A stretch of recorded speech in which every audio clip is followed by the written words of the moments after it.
Olá, olá, pessoal! Bom, para quem está chegando aqui agora, sejam muito bem-vindos. Para quem já está aqui me acompanhando há algum tempo, seja bem-vindo também mais uma vez a um vídeo que a gente vai tratar sobre assuntos relevantes em matéria tributária. Hoje eu destaquei aqui, de acordo com a notícia que eu veiculei dentro do Valor Econômico, a gente vai falar sobre isenções e a sua revogação. Isenção e revogação de isenção, quando que isso pode acontecer e o respeito a algumas regras. E hoje saiu uma decisão muito interessante com relação à lei do bem, com relação a revogações de isenção fora do prazo. E aí a gente vai pegar esse mote, vai analisar o abstrato dentro do concreto para você avaliar como que você resolve isso no seu caso concreto, no seu dia a dia. Esse é um caso muito específico, mas isso acontece o tempo todo em estados e municípios. União também, como é o caso aqui da lei do bem. Então, meus caros, vamos conversar sobre isenção. Mas para quem chegou agora e não me conhece, eu sou a professora Renata Bilin. Eu sou professora dos cursos de pós-graduação da FGV, da IBMEC, da PUC, da USP, entre outras universidades. Doutora em Finanças e Tributação pela UERJ. Há mais de 20 anos advogando, né, na área consultiva e contenciosa tributária. Atualmente, eu sou conselheira no CARF, lá no Conselho Administrativo de Recursos Fiscais. Também sou autora de uma série de livros e artigos científicos. Então, agora a gente vai conversar sobre isenção. A isenção, o que é a isenção? Quando você tem a regra matriz de incidência tributária, você tem primeiro o quê? A lei que vai determinar a hipótese tributável. Matéria, espaço, pessoa, matéria, espaço, tempo, pessoa e quantidade, determinando a regra matriz de incidência numa lei. Acontece que determinadas coisas ou determinadas pessoas ficam ao largo desta tributação, ou seja, não poderão ser tributadas por quê? Porque uma outra lei vai determinar que determinado grupo de pessoas ou algumas coisas, alguns bens, fiquem à margem do pagamento daquele tributo. Normalmente, isso acontece de duas formas no nosso sistema tributário nacional. Para alguém que realizou o fato gerador não pagar, ou acontece a chamada imunidade, ou acontece a chamada isenção. A imunidade é aquela que é dada dentro do texto constitucional. O constituinte, ao criar o tributo, ou a determinar qual é o ente público, quem vai instituí-la, União, Estado, Município e Distrito Federal, ela vai definir também as hipóteses em que a própria Constituição entende que aqueles tributos não devem incidir. É o que acontece, por exemplo, com os templos de qualquer culto, que não pagam, por exemplo, o quê? O IPTU, que a Constituição determina que, em razão da manifestação da religiosidade, os impostos não podem incidir sobre templos de qualquer culto.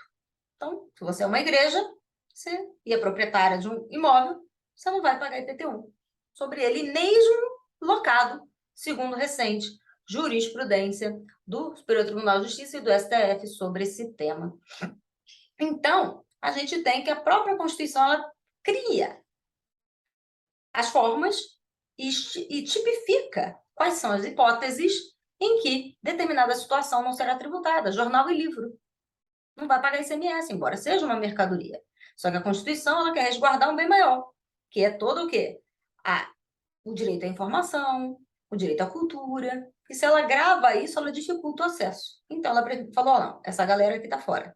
E quantas outras existem no texto constitucional. Mas a União, o Estado, o Distrito Federal e o município, eles também podem fazer isso. Ou seja, enquanto a imunidade ela ataca a competência tributária, ou seja, União, você não vai tributar o imposto de renda da igreja, do partido político. Não vai. Não pode, a Constituição veda. O município, você não vai poder cobrar o ISS de um eventual serviço praticado pela União Federal, imunidade recíproca. O Estado, você não vai cobrar IPVA do veículo lá da União, lá do município, porque tem imunidade recíproca e você não vai cobrar impostos sobre aqueles bens. Então, é uma ordem dirigida à competência tributária do ente tributante. A isenção, por outro lado, ela está dentro do exercício da própria competência tributária. Ou seja, O Estado, a União e o município, dentro do exercício da sua própria competência, ele entende que alguma categoria de coisas e pessoas devem ficar fora da tributação porque ele quer resguardar algum bem ali dentro do seu território. Por exemplo, é muito comum aos municípios, ao criarem o IPTU, do Imóvel Predial Territorial Urbano, deixar ao largo da incidência os deficientes físicos comprovadamente de acordo com a legislação do imposto de renda, ou dentro do crivo que ele assim determinar.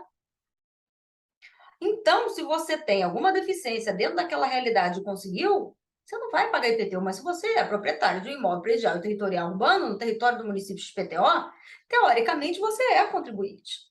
Mas o próprio ente, ele entende que determinada categoria deve ficar ao largo por conta de uma outra questão. E aí ele tira da incidência. O Estado, ele faz isso com quem? Normalmente. Sim, provavelmente com o IPVA, se você pensou nisso. Mas faz com o ICMS. Quando ele cria o quê? Incentivos e benefícios fiscais. E a União vai fazer isso como? Também criando, muitas das vezes, benefícios e incentivos fiscais. Para eu criar esse incentivo e esse benefício de um tributo que é da minha competência, eu preciso fazê-lo mediante lei específica. A própria Constituição assim determinou no parágrafo 6º lá do texto constitucional que para dar isenção tem que ser uma lei específica. Embora exista uma certa controvérsia do que seja essa lei específica. É uma lei só isenção? Ou é uma lei que trata sobre um tributo específico e também ali veicula determinadas isenções? Me parece que isso aqui é mais razoável do que uma lei só para aquele item, embora exista, sim, essa controvérsia. Então,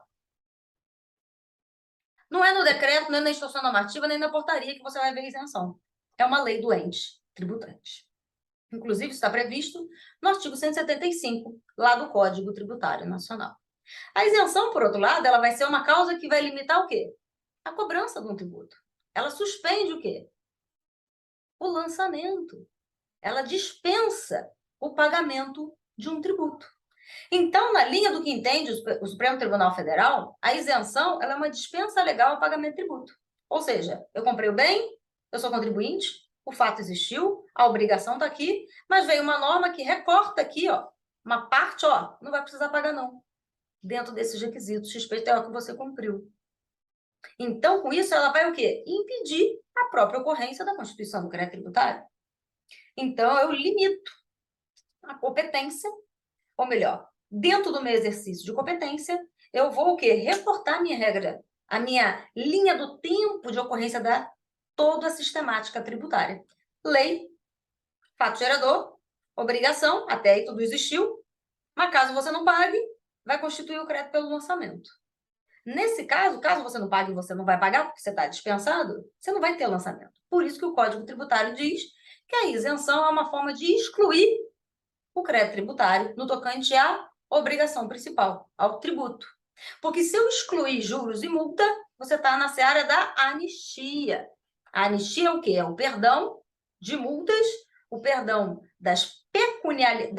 dos valores pecuniários derivados de obrigações de multas sobre aquela categoria antes da constituição do crédito tributário. Aí você não pagou o tributo dentro do prazo. Vamos imaginar que você deva, não paguei. Aí tem juros, tem multa. Aí depois vem uma lei e diz, olha só, se você pagar agora nesse parcelamento aqui, eu estou te dizendo que você não vai ter que pagar juros nem multa mais. Estou reduzindo a 50%, estou reduzindo a 75%, ou estou reduzindo a zero. Quando eu te dou um perdão da dívida antes da constituição do crédito pelo lançamento, você tem a figura da anistia para as penalidades e, no caso aqui, da isenção para tributos. Então, são causas que venham a suspender a exigibilidade do crédito tributário. Mas o grande problema da isenção não é esse. Vamos imaginar que veio a lei, tudo bonitinho, criou. As isenções, elas são de duas formas. Ou elas são gerais, ou elas são específicas. E as isenções, elas podem também ser a prazo certo, com condições ou sem condições. Então, primeiro eu vou dar uma condição. Durante um prazo, uma isenção, perdão, dentro de um prazo. E para eu exercer aquela isenção naquele prazo, eu posso estipular algumas condições para que aquele contribuinte que assim as tenha cumprido frua daquele benefício. Mas eu também posso dar uma isenção sem criar condição nenhuma. Ó, você tem aqui isenção nesse prazo, tá? E as isenções também podem ser para categorias específicas, ou seja, muito específicas, ou em caráter geral para determinada realidade. Então, se ela é em caráter geral, todo mundo tem direito, eu não preciso pedir nada para ninguém. Se ela é em caráter específico, com condições, aí você vai ter que comprovar, mediante um processo administrativo, junto ao ente que te deu a isenção, para comprovar que você está dentro daquela categoria e que você preenche os requisitos para fruir daquela isenção. Hoje, o Superior Tribunal de Justiça ele já tem jurisprudência de que o ato declaratório isentivo ele tem retroação, ou seja, ele retroage ao momento em que você já tinha todos os requisitos necessários a fruir aquele benefício. Você só precisava o quê? De um ato dizendo, ok. Então, o Superior Tribunal de Justiça ele já tem jurisprudências no sentido de que não é da data do reconhecimento, é da data do momento em que você tinha todos os requisitos para fruir daquele benefício. Então, ela retroage aquela data devidamente comprovada. Então, quando ela é em caráter específico. Quando é em geral, você não precisa pedir, porque todo mundo já teria direito automaticamente àquela isenção. Mas o ente público, do mesmo jeito que ele dá, ele pode tirar. Hoje pode ser benéfico dar uma isenção para um produto XPTO, ou para uma empresa, para uma categoria de empresas XPTO. Amanhã ou depois esse motivo ali não existe mais, e eu vou lá e revogo a isenção. Existe algo na norma que impeça o legislador de legislar e de revogar aquela isenção? Não existe. Não existe nada na vida que impeça o legislador de legislar. Mas, para ele usufruir do direito que lhe assiste, ele também tem que cumprir um checklist. E o artigo 178 do Código Tributário Nacional, isso já é pacífico, inclusive, na jurisprudência do Supremo, ele vai dizer que a isenção dada a prazo certo e condições determinadas, elas não podem ser livremente revogadas. Vamos entender esse dispositivo. O artigo 178, vou ler ele aqui para vocês. 178 do Código Tributário Nacional. A isenção, salvo se concedida por prazo certo e em função de determinadas condições, ou seja, você tem aqui uma conjunção aditiva, né? E indeterminadas. Então, é um requisito mais outro, ou seja, tem que ter prazo mais condição. Pode ser revogada ou modificada por lei a qualquer tempo, observado o dispositivo lá. Então, o que ela está me dizendo? A isenção que não tenha sido dado a prazo certo e condições determinadas, ela pode ser revogada o quê? Livremente. Que lindo! Então, tem que tomar cuidado, que hoje você tem, amanhã você pode não ter mais. Agora, se aquela isenção ela foi dada em um prazo, 10 anos, e desde que você cumpra, dentro desses 10 anos, os requisitos X, Y, Z, e você está cumprindo, eventual norma que venha revogar aquela isenção, ela não te atinge. Porque você tem o chamado direito adquirido. Então, imaginem, né? Isso acontece muito em estado e município, quando dá benefício fiscal para determinado território do seu estado ou do seu município, vira ser o quê? Povoado. Então, você vai dar uma isenção de ISS, uma isenção de IPTU, de ICMS para aquela região. Aí a criatura vai lá, desmonta tudo que ela tem para construir ali naquele local, e amanhã ou depois muda o governo e eu tiro a isenção? Não é assim. Se você foi para lá, sabendo que você vai ficar 20 anos sem pagar determinado tributo ou pagando menos, ou tendo um benefício específico para aquele tributo daquela categoria, daquele bem que você vende, no ICMS. E se você está cumprindo os requisitos que a norma determina para que você frua daquele benefício, não pode vir uma norma no meio do caminho te tirar aquele benefício se você está cumprindo as condições. Isso lhe gera direito adquirido. O que quer dizer que após aquela revogação, novas empresas aí não poderão ali se estabelecer para usufruir daquele benefício. Ela pode ir, mas ela não vai ter mais benefício. Mas enquanto eu estiver ali e estou cumprindo os requisitos, para mim, tem que esperar os 20 anos. É o que diz a jurisprudência massífica sobre esse assunto das isenções e das suas revogações. Então, a isenção, se ela só tem condição, ou se ela só tem prazo, ela pode ser revogada a qualquer tempo. E você, sinto muito, tem que se planejar para isso.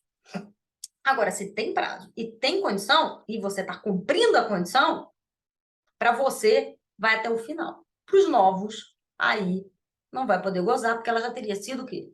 Revogada. Foi exatamente isso o que aconteceu, ou que vem acontecendo com a interpretação da Lei do Bem. A Lei do Bem, ela traz benefícios fiscais para empresas varejistas do ramo da tecnologia. Essa Lei do Bem, ela veio, vou dizer aqui para vocês exatamente o número da lei. A Lei do Bem, ela veio em 2005, na Lei 11.196, que ela cria o programa da inclusão digital, com o objetivo, portanto, de estimular a compra e venda de produtos de informática. E ela visa a beneficiar o varejista. O artigo 28 desta norma, ele diz assim: ficam reduzidas a zero, ou seja, alíquota zero, o PIS e a COFINS sobre a receita bruta da venda do varejo desses bens. Desses bens vinculados a produtos de informática, ela lá determina quais seriam. Então, eu quero o quê? O que eu quero com o benefício fiscal? Eu quero que aquele bem possa ter maior saída e desonerando a tributação. Até porque eles são importantes, a população e o acesso tem que ser mais eficaz. Então, eu crio a lei do bem e dou aquele benefício. Tem para outras coisas, tá, gente? Não estou falando especificamente da lei do bem lato sensu. Eu estou colocando esse requisito específico com relação ao processo de inclusão digital nesse recortezinho aqui que eu estou fazendo, que foi a jurisprudência do Superior Tribunal de Justiça, que veio agora, nessa semana. Então, tem ali a alíquota zero do PIS e da COFINS, isso vem em 2005. Processo, então, para incluir aquelas empresas varejistas no comércio de produtos de informática. Essa isenção, na verdade, né, isso aqui é uma alíquota zero, né? Ela está determinando aqui. Aliás, gente, alíquota zero e isenção, elas são equiparadas, só que não são idênticas. O que é alíquota zero? Na alíquota zero, teoricamente, ocorreram todos os requisitos da regra de incidência. Só que a Constituição do Crédito Tributário, ela não vai existir para uma situação muito prática, né, gente? Qualquer coisa vezes zero vai dar quanto? Então, não vai ter, obviamente, a Constituição, porque o fator multiplicador zero, a conta é zero e ninguém vai recolher nada aos cofres públicos. Tanto que tem aí algumas controvérsias, né, sobre a alíquota zero e a isenção. Mas, para fins dos dispositivos do Código Tributário, o próprio STJ e o STF já entendem que as regras isentivas do 178 também se aplicam às questões de alíquota zero em precedentes recentes, que vieram agora dentro dessa pandemia. Então, esses artigos, embora não seja uma isenção, uma alíquota zero, como eu acabei de dizer, ela também se aplica a essas questões por uma questão que análoga. São situações idênticas com nomes diferentes e é óbvio que ela deveria gozar de um mesmo tratamento. Tanto que, para revogação da isenção, no passado, o que se dizia? Se eu tenho uma dispensa legal a pagamento de tributo, e se aquela norma for revogada, a norma que estava dormindo aqui embaixo, ela volta imediatamente a vigir sem respeitar a anterioridade. Era esse o entendimento lá atrás. Esse entendimento, amém, foi alterado, né? A jurisprudência recente do Supremo já vem no sentido de que as normas que venham a revogar a isenção, essa norma volta a incidir e eu preciso respeitar a anterioridade por força de que se equipara a instituição de um novo tributo, assim como seria na alíquota zero. Hoje é zero, amanhã é 5. Aí ninguém tem dúvida que tem que respeitar o quê? A anterioridade. A mesma lógica se aplica à isenção. Então, aplica a anterioridade. Então, no tocante à alíquota zero e a isenção, ou seja, eu não estou pagando tributo porque eu suspendo o pagamento. Ou eu dou a alíquota zero, não vai pagar também? Também nessa situação, como são situações análogas, os requisitos e as situações próprias para uma alíquota zero, eles nesse ponto são equiparáveis a uma isenção para fins de aplicar os dispositivos do Código Tributário Nacional, também as questões da instituição e das revogações dos benefícios vinculados à alíquota zero. Então, que fique claro isso daqui para vocês. Então, aqui, embora não tenha sido propriamente uma isenção, que a alíquota zero não é igual à isenção, acabei de dizer isso aqui para vocês, elas seguem a mesma lógica. Então, a alíquota zero para o PIS e para a COFINS veio em 2005 e esse benefício ele foi prorrogado por outras 2 vezes ao longo da nossa linha do tempo. Ela foi prorrogada em 2009 e ela foi estendida até 2014. A alíquota zero do PIS e para COFINS para o setor varejista de produtos de informática. Posteriormente, ela foi prorrogada novamente para 2018, de 14 para 18, pela Lei 13.097. Então, o setor passou a ser bastante o quê? Agraciado com a alíquota zero do PIS e da COFINS por um período bastante grande, 2005 até 2018. Só que o governo precisava de din-din, achava que não tinha mais razão de ser a isenção, e o que ele fez? Em 2015, veio a Lei 13.241 e revogou aquele benefício. Ou seja, retirou aquele benefício dos varejistas. E a alíquota voltou a ser normal. Voltou a fluir de acordo com o regime de tributação. Então, de zero, aumentou aí pelas alíquotas incidentes em cada situação. E lembra que tem as alíquotas específicas de determinados setores, quando é o caso. Então, em 2015, ela vai e tira o benefício da alíquota zero. Como eu tenho uma equiparação das regras isentivas também para as questões de alíquota zero e vice-versa, o que o contribuinte fez? Não, você tem que esperar até 2018. Eu estou cumprindo aqui os requisitos. Você não pode me tirar do nada, já que eu tenho um prazo certo e condições que eu estou respeitando, tem que esperar 2018. Depois, tudo bem, morreu ali.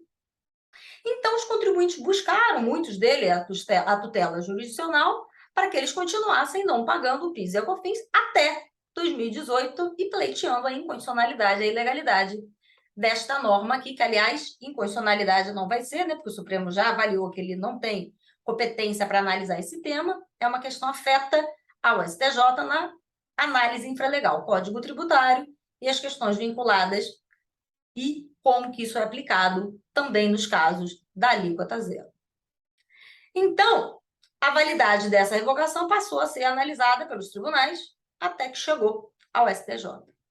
A primeira turma do STJ, foi a que analisou primeiro, ela já deu a entender que, opa, não é assim. Se tem condições certas e se tem um prazo determinado, até em benefício à proteção da confiança e a todos os requisitos que norteiam, inclusive o 178 do Código Tributário Nacional, que, embora trate de uma isenção, se equipara às questões de alíquota zero de benefício, você tem que respeitar. Aí faltou a segunda turma também se manifestar. E, se for o caso, arrumar um dissídio e ir para a primeira sessão para analisar esse case.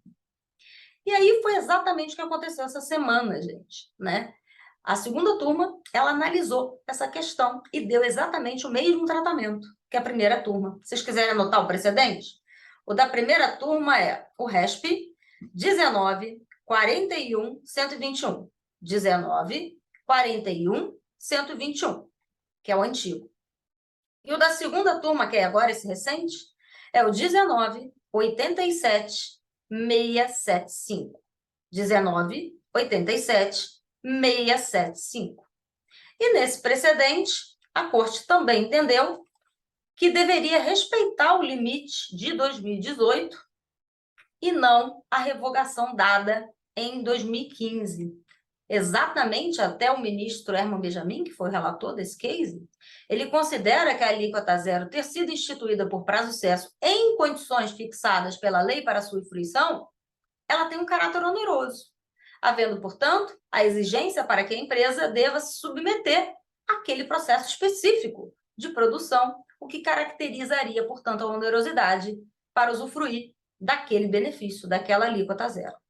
Até em nome da proteção da confiança legítima. Eu estou indo para lá, eu estou cumprindo um prazo, eu estou cumprindo as exigências, e você vem me tirar? Haveria também a quebra da proteção da confiança, o que não é desejável dentro do nosso sistema. Aí diz ele, violaria a segurança jurídica em relação aos contribuintes que tiveram que se adequar às normas do programa para usufruir daquele benefício. Muito acertado, concorda? Muito, muito, muito acertada essa decisão do ministro Herman, que só veio a chancelar o primeiro caso.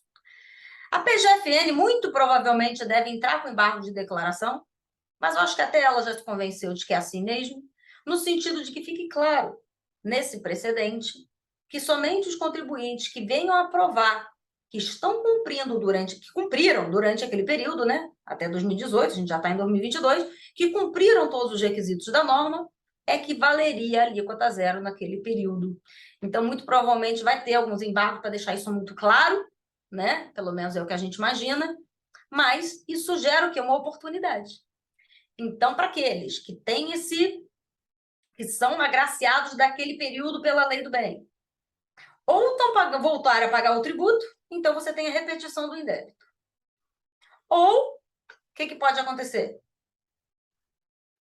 Ou você não está pagando e tem aí algum auto de infração e você está impugnando. Ou você tem uma execução fiscal de cobrança de algo que a gente já viu que não tem que pagar, desde que os requisitos estejam cumpridos. Ou simplesmente, agora você tem a chancela de não pagar, de buscar uma eventual repetição do imbécil, caso tenha pago, ou de eliminar qualquer ação ou auto de infração contra você sobre esse tema, e desde que você comprove a fruição das características durante aquele período. Então, para você que trabalha nesse nicho, ou tem condições de fazer parceria com alguém que trabalha nesse nicho, é importante você informar que, de repente, aí tem uma oportunidade tributária para você. É o que eu sempre falo, gente, oportunidades, não só em matéria tributária, como em qualquer coisa, elas surgem todos os dias. Resta saber se você está comprometido em trabalhar e a buscar clientes dentro dessa categoria, ou a informar aqueles que você já tem, ou buscar parceiros que venham a estar dentro dessa realidade, para que com isso vocês unam esforços e chegam ao melhor trabalho para aquele cliente, e com isso você vai ganhando confiança, e você vai ganhando clientes, você vai ganhando notoriedade, você vai construindo a sua malha, e você vai gerando o quê? Toda a sua banca dentro desse mundo, que sim é competitivo, eu não vou te dizer que não é, mas existe sim um diferencial para aqueles que fazem mais do que aqueles que fazem a mesma coisa. Então, fica a dica, a gente se encontra aqui em outros vídeos, amanhã tem mais, e é isso, meus caros. Então, resumindo a ópera, a gente sabe que tem uma isenção, que é a dispensa legal, a alíquota zero, que é um fator multiplicador, é uma alíquota, teoricamente, isso não é uma isenção, mas os requisitos desse benefício também são aplicáveis aos casos de alíquota zero. Então, nessa situação, se o poder público vem a revogar, ele pode? Pode. Desde que seja ou a prazo certo ou a condições determinadas. Juntou os dois, ele não pode revogar. Ou melhor, ele pode, só que ele tem que respeitar o meu direito durante aquele período, enquanto eu estiver o quê? Cumprindo aqueles requisitos. A partir de uma eventual revogação, novos benefícios não serão o quê? Deferidos. É o único requisito que você tem que observar.